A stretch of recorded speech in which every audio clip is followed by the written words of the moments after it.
Hi friends, welcome back to our AS English learning series. Today we are going to learn English through a short moral story. Stories help us remember words and sentences very easily. வணக்கம் நண்பர்களே, இன்று நம்ம ஒரு சிறிய நல்ல நரி கதை மூலம் இங்கிலீஷ் கற்கப் போகிறோம்.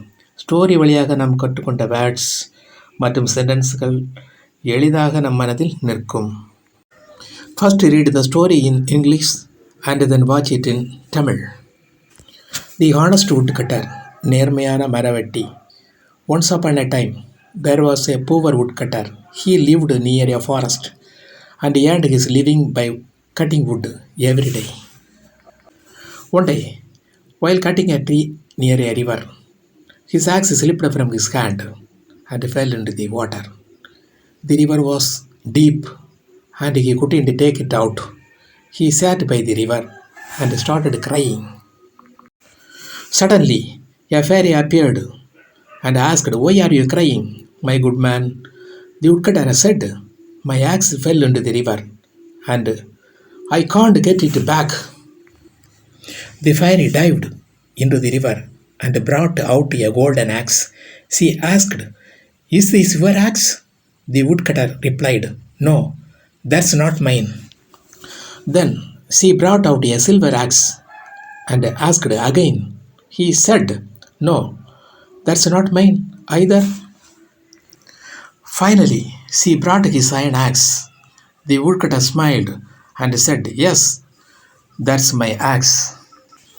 The fairy was very pleased with his honesty and gave him all 3 axes as a reward. From that day, the woodcutter lived happily and never lied. Let's see the Tamil meaning. Once upon a time, ஒரு காலத்தில், there lived a woodcutter. ஒரு மரவெட்டி வாழ்ந்தான். He used to cut trees near a river. அவன் ஒரு நதிக்கரையில் மரங்களை வெட்டுவான். One day, his axe fell into the river. ஒரு நாள் அவனுடைய கோடாரி நதிக்குள் விழுந்தது. He was very sad and started crying. அவன் ரொம்ப சோகமாக அழ ஆரம்பித்தான். Suddenly, a fairy appeared from the river. திடீர்னு ஒரு தேவதை நதிக்குள்ளிருந்து வந்தாள். She asked, "Why are you crying?" அவள் கேட்டாள், "நீ ஏன் அழுற?" The woodcutter said, "My axe fell into the river." மரவெட்டி சொன்னான், என் கோடாரி நதிக்குள் விழுந்துடுச்சு. The fairy went into the water and brought a golden axe. தேவதை தண்ணீருக்குள் போய் ஒரு தங்க கோடாரி கொண்டு வந்தாள். She asked, "Is this your axe?" அவள் கேட்டாள், இது உன் கோடாரியா? The woodcutter said, "No, this is not mine." மரவெட்டி சொன்னான், இது என்னுடையது இல்லை. Then the fairy brought a silver axe. பிறகு தேவதை ஒரு வெள்ளி கோடாரி கொண்டு வந்தாள். The woodcutter again said, "No, this is not mine." மீண்டும் அவன் சொன்னான், இது என்னுடையது இல்லை. Finally, she brought an iron axe. கடைசியாக தேவதை ஒரு இரும்பு கோடாரி கொண்டு வந்தாள்.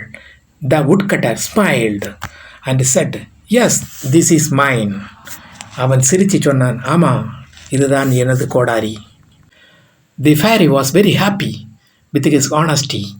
அவன் நேர்மைக்கு தேவதை ரொம்ப சந்தோஷப்பட்டாள். She gave him all 3 axes as a gift. அவள் 3 கோடாரிகளையும் பரிசாக கொடுத்தாள். The woodcutter thanked her and went home happily. மரவெட்டி அவளுக்கு நன்றி சொல்லி மகிழ்ச்சியாக வீடு திரும்பினான். Moral of the story: Honesty is the best policy. நேர்மைதான் சிறந்த கொள்கை. Now, repeat a few sentences after me. He was very sad. He was very sad. The fairy asked, "Why are you crying?" The fairy asked, "Why are you crying?" Honesty is the best policy. Honesty is the best policy. இந்த மாதிரி repetition பண்ணிங்கன்னா pronunciation and sentence flow improve ஆகும். Great job, friends. You learned English through a beautiful moral story. Practice storytelling. It's a fun and powerful way to learn. Super நண்பர்களே, இப்போ நீங்கள் ஒரு நல்ல moral story கொண்டு இங்கிலீஷ் கற்றுக்கிட்டீங்க. இந்த மாதிரி ஸ்டோரி ரிப்பீட் பண்ணுங்கள். ஸ்போக்கன் இங்கிலீஷ் ஈஸியாக வரும். லைக் பண்ணுங்கள், கமெண்டில் உங்கள் ஃபேவரட் பார்ட் சொல்லுங்கள். அப்போ சப்ஸ்கிரைப் பண்ணிட்டீங்கன்னா நெக்ஸ்ட்டு ஸ்டோரி வீடியோ டைரெக்டாக உங்களுக்கு வரும். Thank you.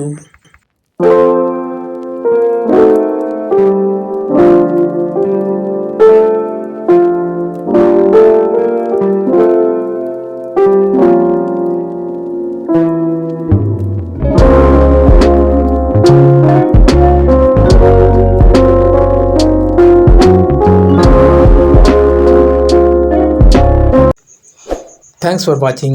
Please share and subscribe.